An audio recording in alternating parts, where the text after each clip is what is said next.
Audio Jungle.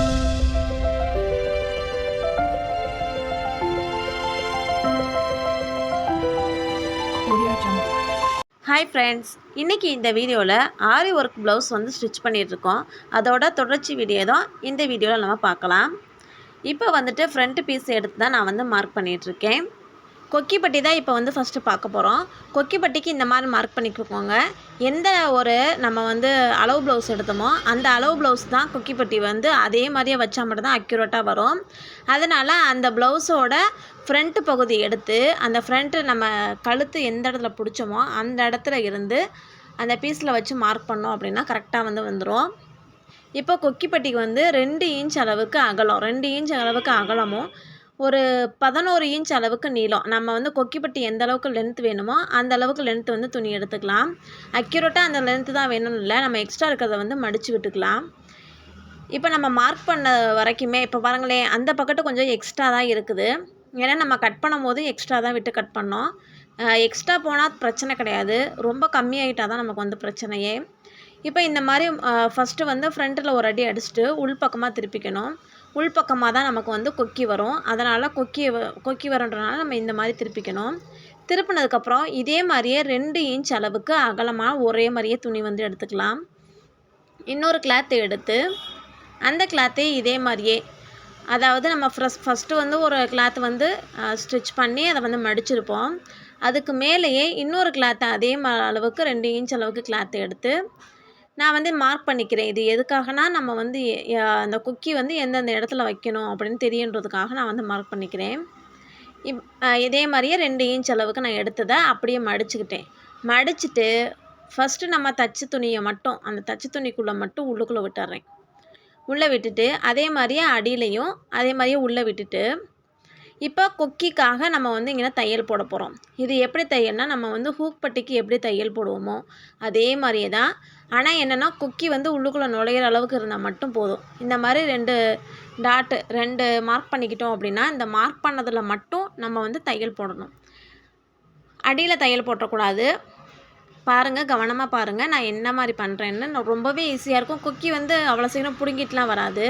நம்ம கொக்கி வந்து அந்த கொக்கியோட அளவு எந்த அளவுக்கு இருக்கோ அந்த அளவுக்கு மைனூட்டாக நம்ம வந்து டபுள் ஸ்டிச் போட்டு எடுத்துட்டோம் அப்படின்னா கொக்கி வந்து கழண்டுட்டே வராது. நான் கிட்டத்தட்ட ஒரு 10 ப்ளவுஸ் பக்கமாக இதே மாதிரியே தான் போட்டு வச்சுருக்கேன். இது பழகுனதுலேருந்து இதே தான். நம்ம ப்ளவுஸ் முடித்ததுக்கப்புறம் எப்படா போடுவோம் அப்படின்ற ஆர்வத்தில் தான் இருப்போம். ப்ளவுஸ் முடித்ததுக்கப்புறமே நம்ம உட்காந்து மறுபடியும் கொக்கியை தைச்சிட்டு இருந்தால் ஐயோ அப்படின்ற ஒரு ஃபீல் வந்துடும். என்னடா மறுபடியும் வேறு கொக்கி வேறு தைக்கணுமே, இதில் ஊசியை எடுக்கணும், ஊசியில் நூலை கொறுக்கணும், அது கொக்கியை மாட்டணும், ரொம்ப ரிஸ்க்கு. ஆனால் எனக்கு தெரிஞ்சு இதுதான் கொஞ்சம் பெஸ்ட்டு. நம்ம வந்து கற்றுக்கிட்டோம் அப்படின்னா நம்ம ஈஸியாகவே போட்டுடலாம். என்ன அது வந்து பக்கத்தில் வந்துட்டு அந்த டபுள் ஸ்டிச் வந்து போட்டுக்கணும். கொக்கி வந்து நழுவி வெளியில் வராத அளவுக்கு டபுள் ஸ்டிச் போடணும். இப்போ ஃபுல்லாகவே வந்துட்டு நம்ம 5 இது வந்து மார்க் பண்ணோம். 5 மார்க் பண்ணதில் 5ஐயுமே வந்து இதே மாதிரியே 2 போட்டுட்டு லைன் போட்டுகிட்டே வந்தோம் அப்படின்னா ரொம்பவே சூப்பராக வந்து பார்க்கவும் ரொம்ப நீட் ஃபினிஷிங்காக இருக்கும். நம்ம வந்து கொக்கி வந்து கையில் தைச்சா கூட முடிச்சு போடுவோம், அப்புறமா அந்த முடிச்சு வந்து மாட்டிக்கும், நூல் வந்து சிக்கிக்கும், இந்த மாதிரி நிறைய பிரச்சனை இருக்கும். ஆனால் இந்த மாதிரி போடும்போது கொக்கி வந்து இதோடய அட்டாச் பண்ணும்போது அந்தளவுக்கு எந்த ஒரு ப்ராப்ளமுமே இருக்காது. ஆனால் மோஸ்ட்லி எல்லாருமே இன்னுமே அந்த மாதிரி கொக்கியில் தைக்கிறது தான் விரும்புகிறாங்க. அதை விட எனக்கு தெரிஞ்சு இதுதான் பெஸ்ட்டு. நான் வந்து இது தான் இப்போ ஸ்டிச் பண்ணிகிட்ருக்கேன். இப்போது நம்ம மேலாக வச்சோம் பார்த்திங்களா, 2 இன்ச் அளவுக்கு மடித்து வச்சோம். அந்த மடித்து வச்ச துணியை மட்டும் தூக்கிட்டு இப்போ இந்த மாதிரி ஏதாவது ஒரு ஊசியை எடுத்து நல்லா ஹோல் வந்து பெரிய ஊசியாக இருக்கிற மாதிரி எடுத்து அந்த இடத்துல உள்ளே கொஞ்சம் ஹோல் பண்ணிக்கணும்.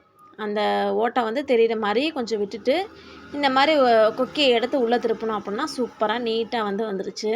நம்ம கொக்கி எப்படி வச்சோன்னு கூட தெரியாது, அந்த மாதிரி நீட் ஃபினிஷிங்கில் இருக்கும். இப்போ எக்ஸ்ட்ரா இருக்கிற கிளாத் எல்லாமே இந்த மாதிரி மடித்து விட்டுக்கலாம். அப்படி இல்லை ரொம்ப மொந்தமாக இருக்குது அப்படின்னா அடியில் நம்ம ஃபஸ்ட்டு ஒரு துணி வச்சோம் பார்த்திங்களா, அந்த துணியை வந்து கூட கட் பண்ணிக்கலாம்.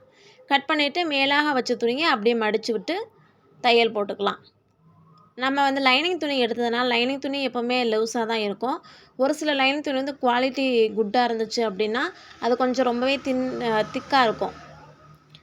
இது வந்து அந்த அளவுக்கு என்னோடய லைனிங் துணி வந்து திக்கு இல்லை, அதனால் நான் வந்து அப்படியே மடித்து விட்டுக்கிறேன். நெக்ஸ்ட் வந்து இப்போ ஷோல்டர் வந்து ஜாயின் பண்ணிக்கலாம். ரெண்டுமே கொக்கி பட்டியும் போட்டாச்சு, ஹூக் பட்டியும் போட்டாச்சு.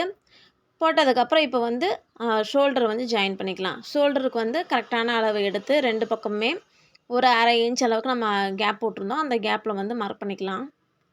இப்போ கை பீஸு ஷோல்டர் ஜாயின் பண்ணியாச்சு. ஃப்ரண்ட்டுலேயும் டாட் பிடிச்சாச்சு. மற்ற வேலையெல்லாம் முடிஞ்சு இப்போ கை தான்.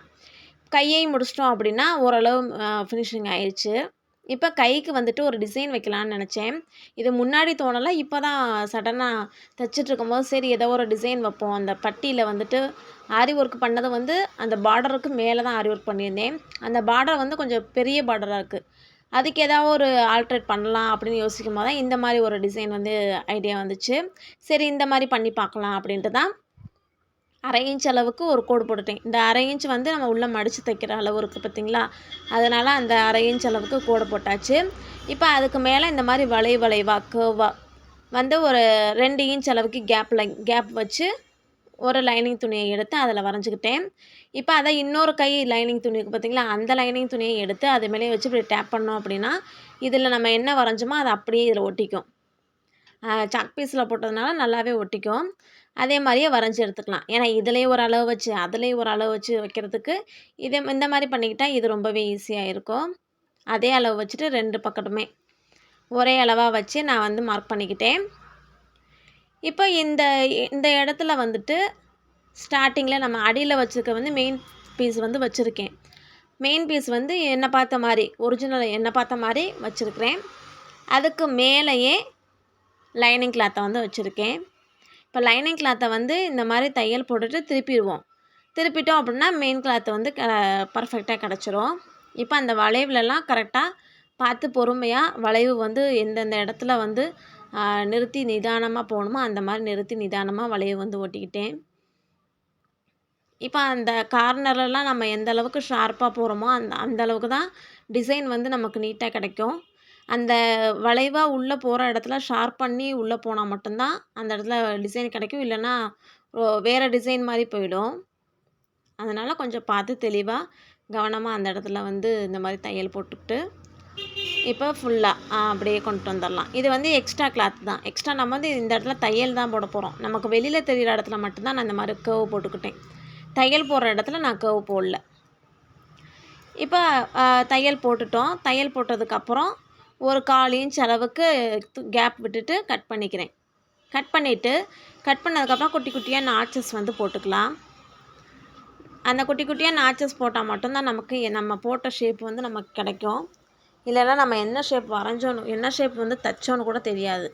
அதனால் குட்டி குட்டியாக நாட்சஸ் போட்டு இதை வந்து திருப்பிக்கலாம். இப்போ திருப்பியாச்சு.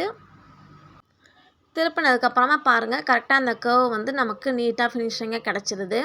பார்டர் வந்து ரொம்ப பெருசாக இருக்கனால தான் நான் இந்த மாதிரி ஒரு ஷேப் போட்டேன். இல்லைன்னா நார்மலாகவே நம்ம எப்பயும் தைக்கிற மாதிரி தைச்சிடலாம்.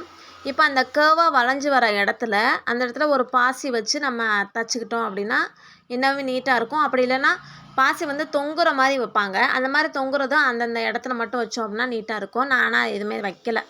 போதும், நமக்கு இதுவே கொஞ்சம் ஹெவியாக இருக்க மாதிரி தான் இருக்குது. சிம்பிளாக தான் போடுவேன்றனால இது ஓகே தான். அதனால் பாசிலாம் எதுவுமே வைக்கலை. இது வந்து எல்போ கிட்ட வரும்.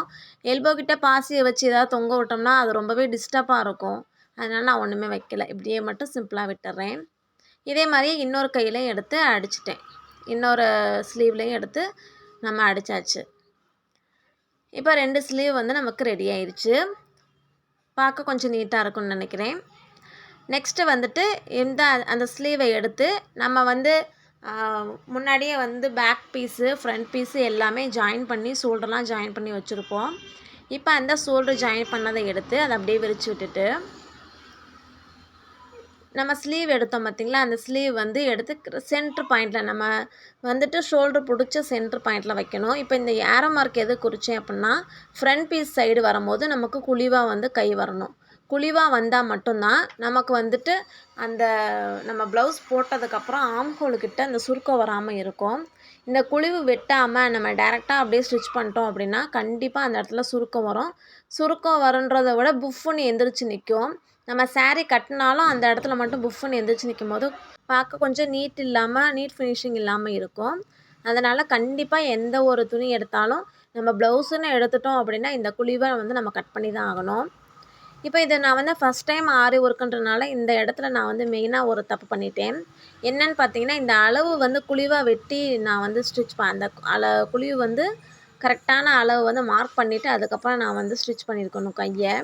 அந்த இடத்துல நான் தப்பு பண்ணதுனால இப்போ என்ன ஆயிடுச்சுன்னா, அந்த ஆரி ஒர்க்கு தையல் போட்டது வந்து மிஷினில் வந்து மாட்டுது. தையல் வந்து அந்த ஆரி ஒர்க் பண்ணது பாதி வந்து லைட்டாக மேலே வந்து காணாமல் போச்சு. பாதி இது வந்து மிஷினில் அடிபட்டுருச்சு. ஸ்லீவ் வந்து கரெக்டான இடத்துல மார்க் பண்ண இடத்துல வந்துட்டு ஸ்லீவை வச்சு நம்ம ஸ்டிச் பண்ண ஸ்டார்ட் பண்ணலாம். நான் சென்டரில் இருந்தால் ஸ்டார்ட் பண்ணுவேன் எப்போவுமே ஸ்லீவ் வந்து தைக்கும் போது.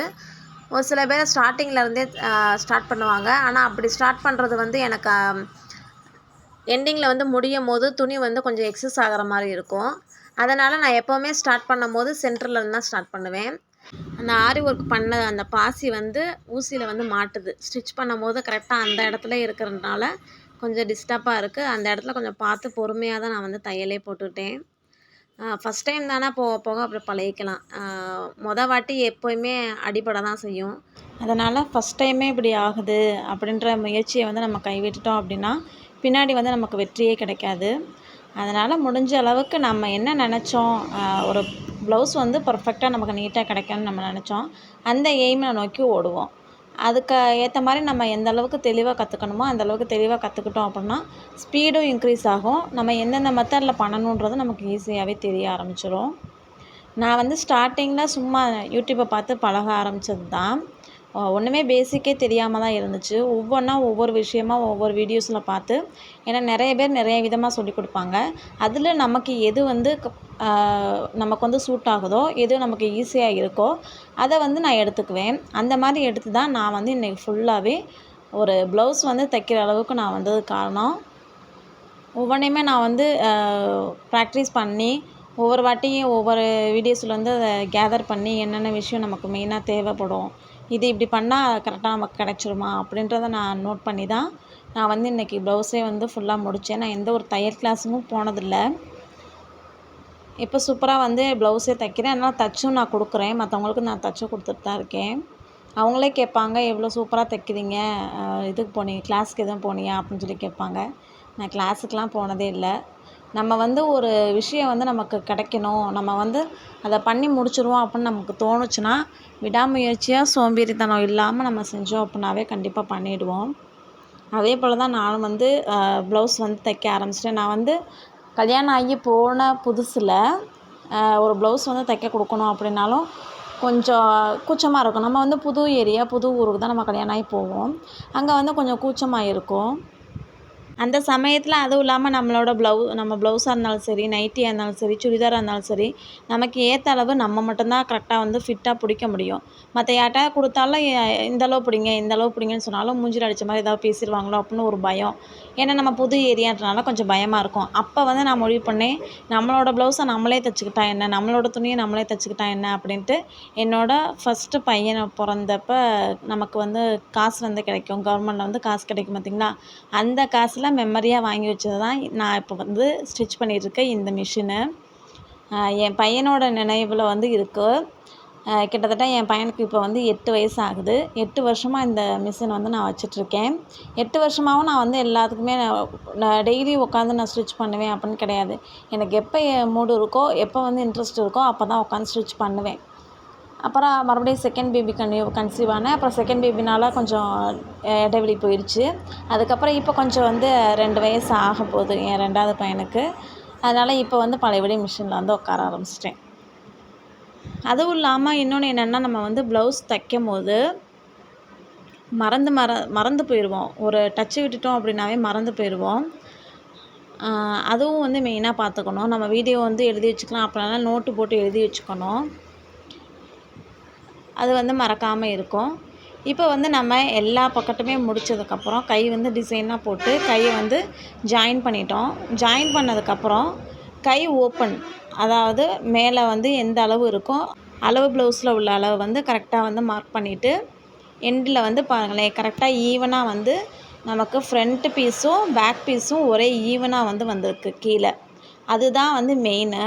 அப்படி வந்தால் மட்டும்தான் நம்ம பர்ஃபெக்டாக அளவு எடுத்திருக்கோம், பர்ஃபெக்டாக வந்து கட் பண்ணியிருக்கோம் அப்படின்னு அர்த்தம்.